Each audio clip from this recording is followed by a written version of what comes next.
The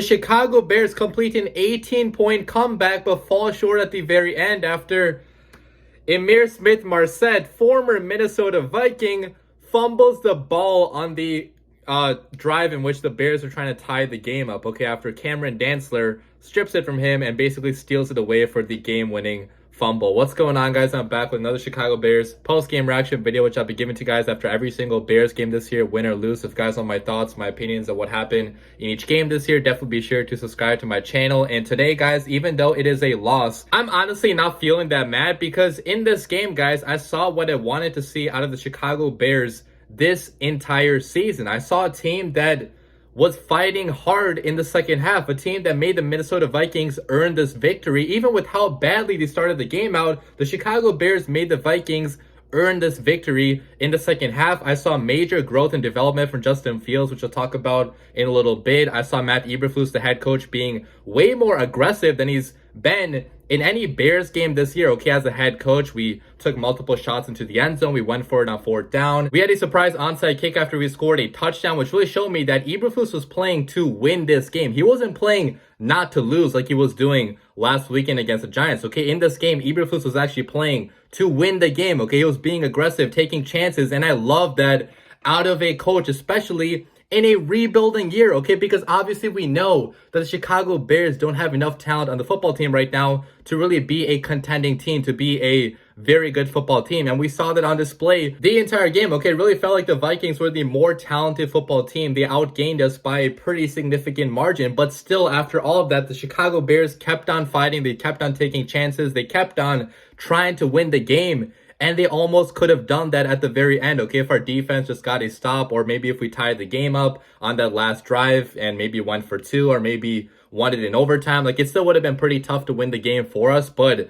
guys, against the Minnesota Vikings team, which I predicted to beat us by 10 points, to have a lead in the fourth quarter is very, very impressive, okay, for a rebuilding team, okay, going up against a pretty good team in the Vikings. And more than that, guys, I'm very happy about the progress of QB1 Justin Fields in this game. Because, guys, if Justin Fields is taking steps forward in his development, if he's looking accurate going down the field, if he's looking comfortable in the pocket like he was in the second half of this game, if he's making plays to help the Chicago Bears get a comeback on the road against a pretty good Minnesota Vikings team, even though we fell short at the end, I'm going to be happy about a game like this because this league is all about QB play, like us Bears fans know, okay? If you don't have a good quarterback in this league, you're not going to win over a long period of time. You may win some games here and there. Like, for example, we won the game against the Texans earlier this year, even though our QB play was pretty poor because the rest of the team picked it up. But that's not a sustainable way to win, guys, which is why a lot of Bears fans were so pissed even though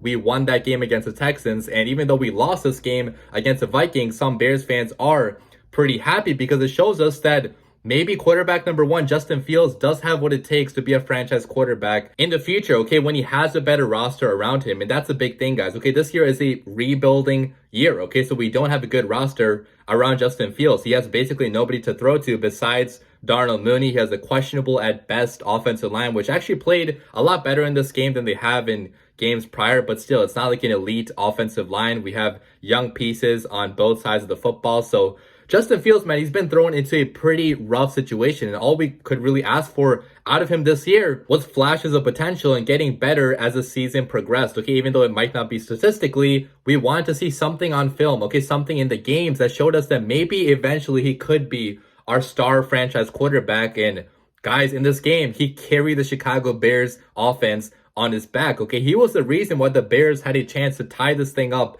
in that second half against a pretty good Vikings team, okay? So reading his stat line right now, it's obviously nothing to write home about, but it is his best stat line so far this year, okay? 15 out of 21. Pass attempts completed for 208 passing yards, an average of 9.9 yards per attempt, 1 passing touchdown, 0 interceptions. Obviously did not turn the ball over, which is big for a young quarterback. He got sacked 2 times, only lost 15 yards on those sacks, and had a passer rating of 118.8, okay? His highest passer rating, I believe, of the entire season. Now, obviously, passer rating is a very flawed stat in my opinion, but still, guys, statistically, obviously, Justin Fields did have his best game of the year. And on the ground, guys, he was really good as well, bailing the Chicago Bears offense out multiple times, especially on third down. Okay, so he had 8 carries for 47 rushing yards, an average of 5.9 yards per attempt. But the biggest play that he had, guys, a 53-yard rushing touchdown in which he evaded multiple tackles. He looked like Lamar Jackson on that play. Got called back because of a bullshit, in my opinion, bullshit block in the back penalty, which was kind of a flop by Cameron Dancer. So I was super pissed about that call because that was one of Justin Fields' best plays of the entire season, and it didn't even count because of some BS by the referee. So that really sucked. It seems like we always have something like that go against us because we are the Chicago Bears. Okay, the few plays that we actually can get going, they get called back because of stuff like that. So that sucked. But guys, putting that aside, time and time again in that second half, Justin Fields looked like a comfortable in-charge quarterback on the road against a division rival, which has to make Bears fans pretty damn excited. Okay, I'll read you guys the stat line in that second half. So he went 12 for 13 for 135 passing yards, a passing touchdown. Then obviously that 53-yard run, touchdown run, got called back because of some BS. So this is progress, guys. Like, this is actual development, actual progress, because he looked comfortable in that pocket in that second half. Obviously, that first half was pretty bad. He had a couple bad balls in that first half. The first shot into the end zone to Darnell Mooney on the left corner of the end zone, that was kind of like a bad timing play in which I couldn't really tell if it was on Mooney, on Fields, probably on both of them for not having the proper timing going on that play. But if you want to put that play on Fields, go ahead. He also had a couple balls in that first half which were high and behind, so looked a little bit rattled in that first half, but he came back in that second half and played probably his best half of football the entire season so far. He looked comfortable in that pocket, okay, moving up and down the pocket. He actually stepped up a few times, which Bears fans have been begging him to do so. Okay, so when pressure was coming on the outside, he stepped up a few times. The few times that Sam Mustipher actually gave him some space to step up into, he moved up into that pocket. He navigated the pocket pretty well. He could sense pressure in this game. I mean, he only got sacked 2 times, okay, which is pretty good for a young quarterback behind a pretty young offensive line. He got the ball out a lot faster in that second half. Completed passes to multiple different guys. He completed balls to Darnell Mooney, obviously, to Equanimeous St. Brown, to Cole Kmet, to Emir Smith-Marset, unfortunately, which he fumbled the game away at the end. As we know, he completed a pass to David Montgomery, multiple passes on that last drive, guys. He actually, after he got sacked and fumbled the ball, which the Bears recovered, he came back after that play, okay, on the very next down and threw a strike over the middle to David Montgomery to basically pick up all that yardage that we lost and then some, okay? So he showed the ability to get the ball out of his hands pretty fast, which Bears fans have been begging to see out of him the entire season, okay? So I love that out of Justin Fields, his quick decision making, his ability to really be comfortable in the pocket and also to make plays happen on the ground when stuff wasn't there, okay? And that's the great thing about Justin Fields. When stuff was not there, when guys were not getting open, Justin Fields multiple times on third down, even on fourth down, okay, 4th down and 4, he scrambled up the middle for 7 yards and put the Chicago Bears into field goal range after his coach, Matt Eberflus, gave him a chance to be aggressive and make something happen by himself, and our QB took advantage of that opportunity. So just like overall, guys, I was really happy with the game that Justin Fields played, especially in the second half. He had multiple deep shots that he attempted in this game as well. It was overall a much more aggressive game plan from Luke Getsy. Now, obviously, only one of those deep shots actually got completed, the 39-yard pass down the field to Darnell Mooney, in which he Odell'd that pass, okay, one-handed, came down with it somehow. Darnell Mooney is freaking legit, man. Like, he's the only receiver that I trust on this entire Chicago Bears offense to make plays for QB1, and he did that in this game. One of the best catches I've seen out of any Bears receiver in my entire life watching football. So what an insane catch, guys, by Darnell Mooney. We had 2 more deep shots into the end zone that were also targeting Darnell Mooney. The first one probably had bad timing on that play, maybe a bad ball by Fields. That second shot into the end zone to Mooney, also, you know, maybe bad timing. Maybe Fields could have gotten that out a little bit quicker, but he was also getting killed on that play. I think there was pressure coming in from the right side, so I'm not going to blame Fields on that play. He actually did a good job getting that ball out there and giving his number 1 a chance to come down with it. Unfortunately, he could not do that because there was a Vikings DB right in his face. But regardless, guys, I was seeing Justin Fields take way more aggressive chances in this game. I was seeing him be comfortable in the second half, and he could have maybe led that comeback drive, okay, the game-tying drive, and it would have been so fun to see that. But unfortunately, we did not see that because we don't have a good supporting cast around Justin Fields. And that's obviously the story of the season. Okay, Justin Fields statistically is not going to have insane numbers because we don't have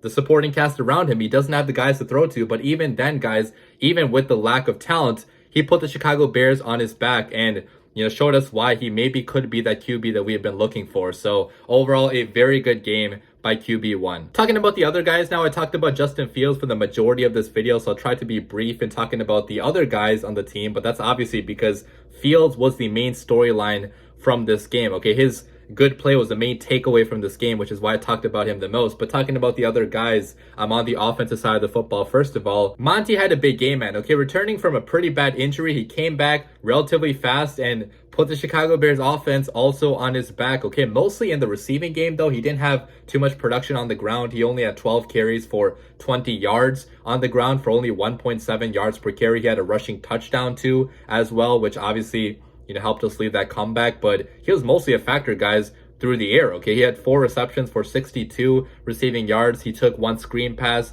I think 30 yards on that first play of the game. He had a nice catch and run in that fourth quarter, late in that fourth quarter, okay, off a dart over the middle by Justin Fields. He took that pass 21 yards after Fields fumbled, and we had 2nd and long. So he helped the Chicago Bears, pick up a crucial first down late in the game. And overall, man, he just showed us what he's shown us the entire year. Okay, a guy that's willing to break tackles, to get yards after the catch, and do what he can for a struggling Chicago Bears offense. So great game also by Monty, mostly in the receiving game. Okay, it wasn't a big factor on the ground. Nobody really was a big factor on the ground besides Justin Fields. Khalil Herbert also could not really run the football. He had 4 carries for 11 rushing yards, an average of 2.8 yards per carry. So the ground game was not working today, but for the first time this season, the Bears could actually pass the football more than they could run the football. Okay, we had more receiving yards, more passing yards in this game than we did rushing yards, which is crazy, okay, for Chicago Bears offense that can usually only run the football. Talking about the receivers in this game, obviously the only great one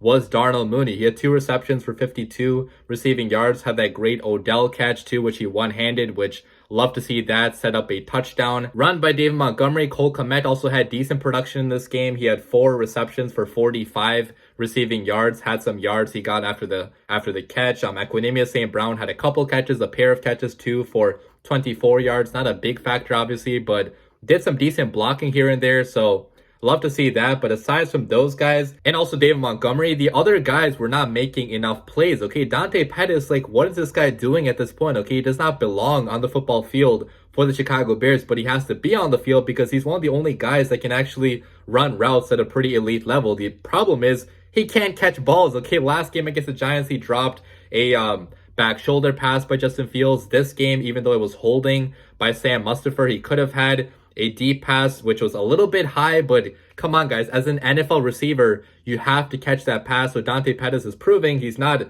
reliable enough to be on the Chicago Bears offense. Obviously, Ihmir Smith-Marsette made a boneheaded play in which he should have been trying to get out of bounds, but he tried to stay inside and trying to do too much. He also coughed the ball up, okay, and fumbled away the Chicago Bears comeback bid. So Smith-Marsette also did not do anything. Velus Jones actually had a touchdown in this game, which I loved. Okay, an end-around play. So nice to see Velus, a rookie, get involved. But he has to be a bigger factor, guys, in the receiving game. Okay, if you used a 3rd-round pick on him, you can't just have him be a gadgety type of player. Okay, he has to be contributing more. He has to be on the field more to be worthy of a 3rd-round pick, in my opinion. Now, maybe as the season progresses, he will be a bigger part of this offense. Maybe he's still recovering from his injury. Maybe he's still learning the playbook. Maybe he's still learning to run routes for this offense. But he has to be a bigger factor in games in the future, okay? He cannot just be a gadget player for a 3rd-round pick. But today he did score a touchdown for the Bears, which obviously I was pretty happy about. But overall, guys, the offense was not good enough in this game. They have to be better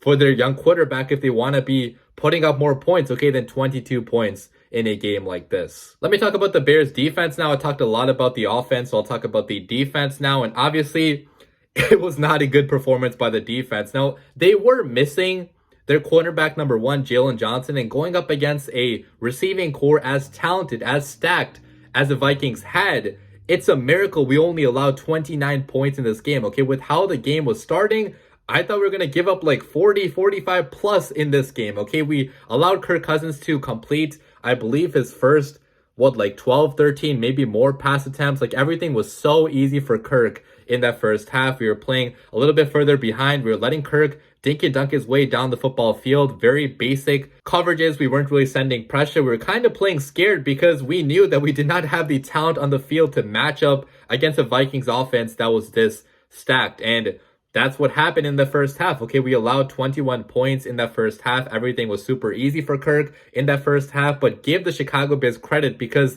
in that second half, even though they choked at the end, okay, so in that fourth quarter, they definitely choked multiple times on third down, which, they obviously could have gone stops there to help the Chicago Bears pull out that comeback, but they only allowed 8 points in that second half. Okay, only 1 touchdown in that second half. Okay, we had a blocked field goal in which Dominic Robinson got his hands on the ball, so great blocked field goal by him. We had a interception by Kindle Wilder, which Kindle Wilder, man, is playing out of his mind so far this year. Okay, obviously he's had some lapses in coverage, but compared to last year, looking like a much more solid cornerback. He had an interception today, which could have helped the Chicago Bears make that comeback. So great interception there by Kindle Vildor. And then we also had a couple other stops that we got in that second half, in which we actually got pressure on Kirk Cousins, because Alan Williams, man, he made some adjustments at halftime. Okay, we sent a lot more stunts in that second half against that Vikings offense. Okay, it was much more confusion at the line of scrimmage, and our guys were actually getting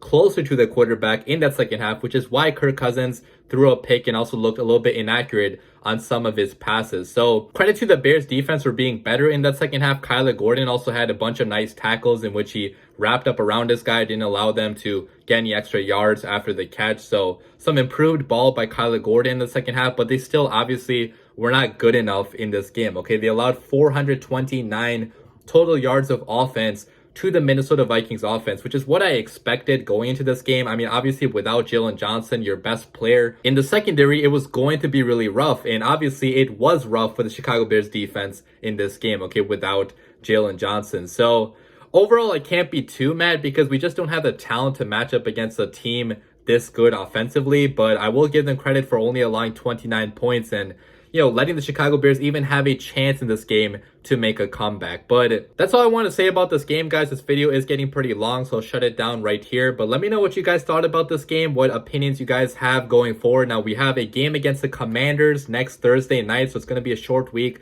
only a few days rest before we face off against the Commanders at home, which I'll actually be at that game. So can't wait to be at that game. I'll have my prediction video out probably on Tuesday at the very latest, so look out for that. But overall, guys, I can't be too mad about a loss like this because QB1 showed progress. We made a valiant comeback effort, came back down 18 points, which against a pretty good Vikings team on the road, I'll be happy about making progress like that. But hopefully we can get wins in the future. Let me know what you guys thought about this game in the comments down below. But as always, bear down.